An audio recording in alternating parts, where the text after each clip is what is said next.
The brand new iPhone XS Max, Apple's latest attempt at selling the same thing over and over again, is here.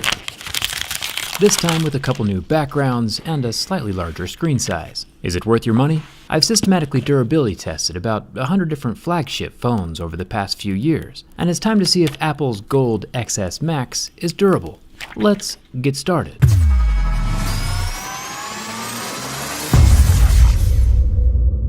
So far, things look pretty much the same, just a larger iPhone X, which is cool. Screen real estate is important.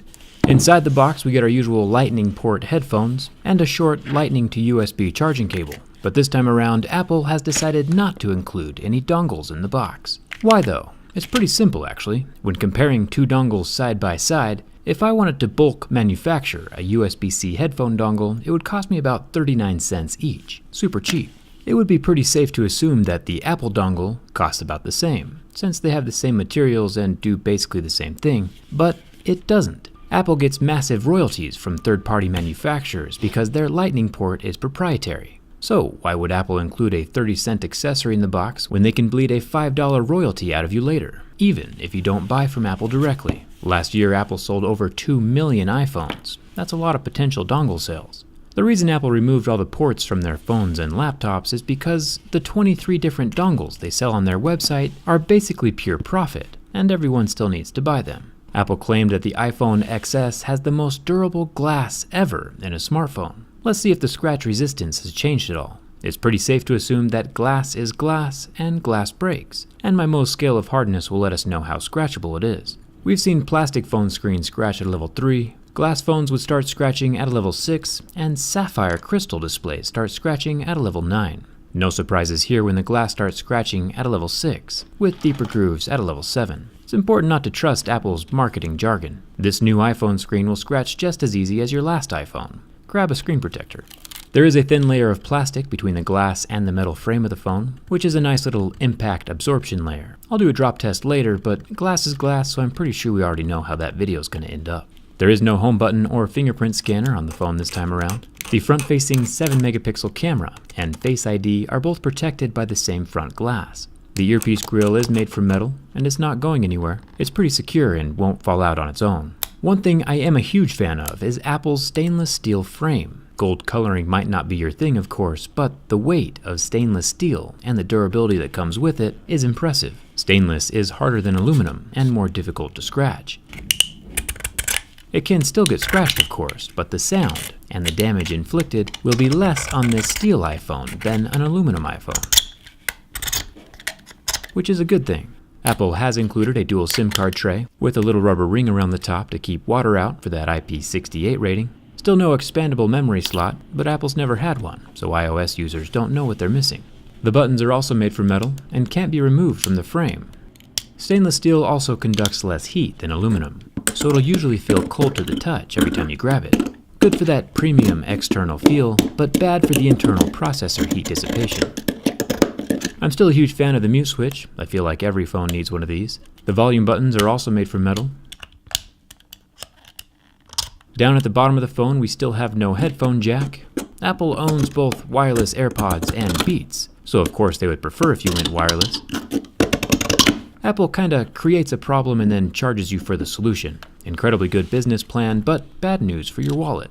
Apple didn't become the first trillion-dollar company by being generous. Speaking of lack of generosity, if you crack the back glass on your iPhone XS Max, it will cost a whopping $599 to replace. That risk, for something as fragile as glass, makes Apple's glass phones the most cosmetically fragile and delicate pieces of technology on the planet. A replacement back glass for a Samsung phone is around $30. Huge difference. If you've already given Apple all of your money, I'd debrand the phone with a skin or a case. No reason to give them free advertising as well.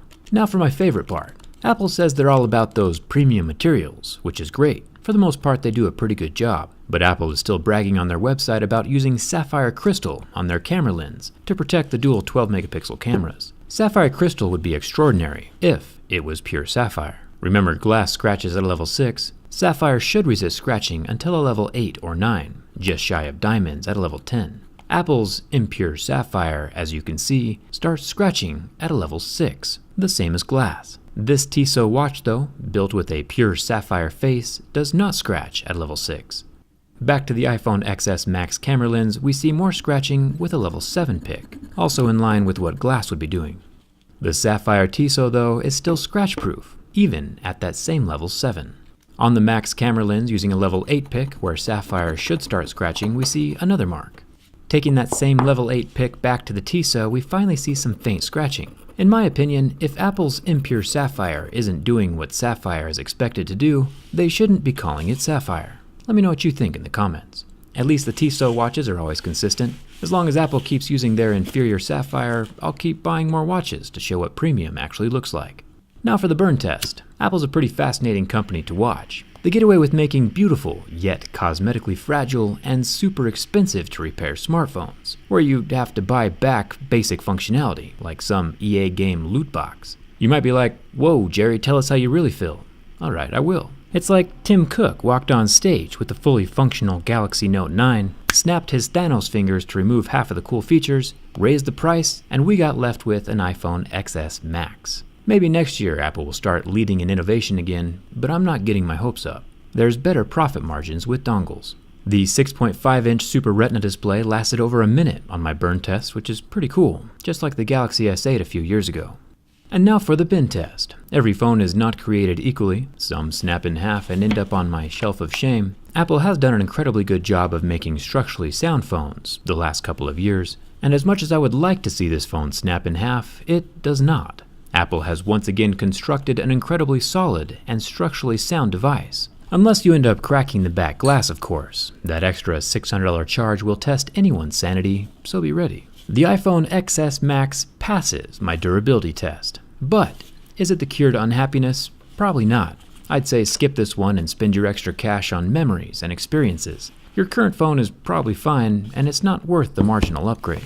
I do have an extra XS Max though, and I definitely don't want it for myself. I'll give it away over on my Twitter, so come hang out with me over there. You can slap a skin on it and pretend it's an Android, or just sell it to a poor soul who doesn't know better things are out there and keep the money for yourself. Hit that subscribe button. Thanks a ton for watching, and I'll see you around.